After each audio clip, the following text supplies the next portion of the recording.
Hola, continuando con nuestro curso de control automático, hoy día hablaremos sobre la respuesta del sistema. Tal como venimos conversando de clases anteriores, nuestro sistema de control automático podemos resumirlo en tres elementos.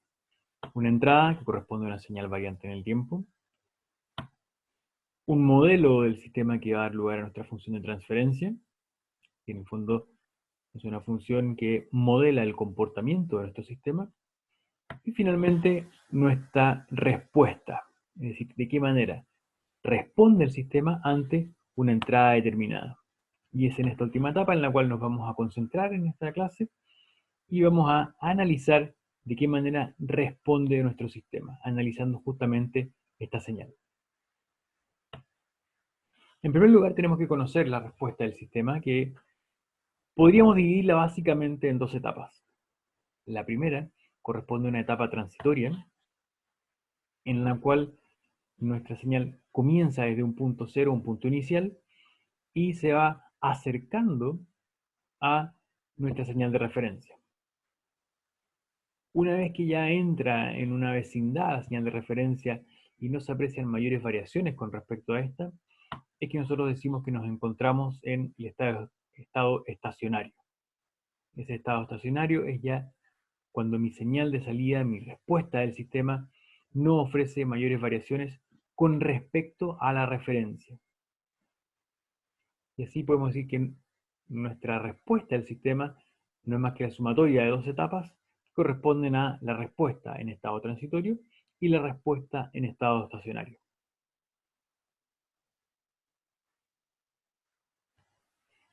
La respuesta en estado estacionario o estado permanente, la definición que vemos en pantalla, nos dice que es la respuesta de I para tiempos suficientemente grandes que nos hacen concluir que no van a existir mayores variaciones y ya nuestra respuesta se encuentra en un estado estable con respecto a la referencia del sistema, a esta señal de entrada. Nuestra respuesta en estado transitorio, por otro lado, corresponde a la señal de salida del sistema, pero en forma inmediatamente posterior a la aplicación de la entrada, es decir, al inicio de nuestro sistema de control. Y es la evolución de esta señal en el tiempo hasta que llega, obviamente, a la vecindad del estado estacionario. Ahora, nuestra respuesta, es decir, esta suma entre estado estacionario y estado transitorio, podríamos graficarla y dividir los tipos de respuesta en cuatro diferentes formas. Una que es sin amortiguación o carente de amortiguación, sin control, en el fondo que presenta oscilaciones permanentes sin llegar nunca a un estado estacionario. Otra que es subamortiguada, que en el fondo presenta una pequeña oscilación, pero se va adaptando y llegando finalmente a nuestra señal de referencia. Luego tenemos una críticamente amortiguada, que rápidamente llega a nuestra señal de referencia. Y una señal sobreamortiguada, que en el fondo tarda bastante tiempo en finalmente llegar a nuestra señal de referencia. Dejando de lado esta señal que no es amortiguada, vamos a proceder a analizar nuestras señales en estado transitorio. Y aquí vamos a encontrar algunos parámetros importantes y relevantes para el análisis de la señal. Esta es nuestra respuesta en estado transitorio. Si se fijan, va ascendiendo desde nuestro punto inicial, nuestro valor 0, y se va adaptando lentamente hasta que llega a un valor en la vecindad de nuestra señal de referencia y podemos decir que ya se encuentra en estado estacionario.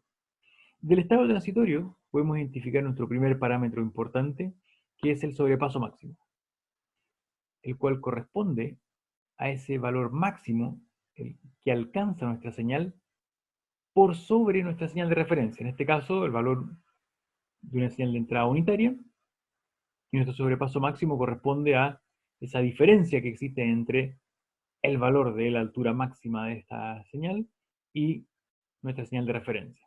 Generalmente se expresa como un porcentaje. Luego tenemos nuestro tiempo de levantamiento, que es el tiempo que se demora nuestra señal en llegar a un valor determinado con respecto a nuestra señal de referencia. Dependiendo del tipo de amortiguación de la onda, es que este valor, este tiempo de levantamiento va a ser considerado entre el 10 y 90% aproximadamente del valor, o bien desde el 0 hasta el 100% del valor de la referencia. Por otro lado, tenemos nuestro tiempo de peak, que es el tiempo que demora nuestra señal en llegar a nuestro sobrepaso máximo.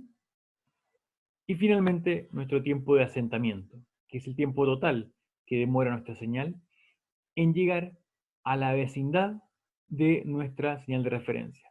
En general, esta vecindad con respecto a la señal de referencia, nosotros la podemos considerar dentro de un 2 o 5% de la señal, y ahí ya consideramos que nuestro estado transitorio ha finalizado y comienza nuestro estado estacionario, ya que no vemos mayores variaciones de nuestra señal con respecto a la señal de entrada.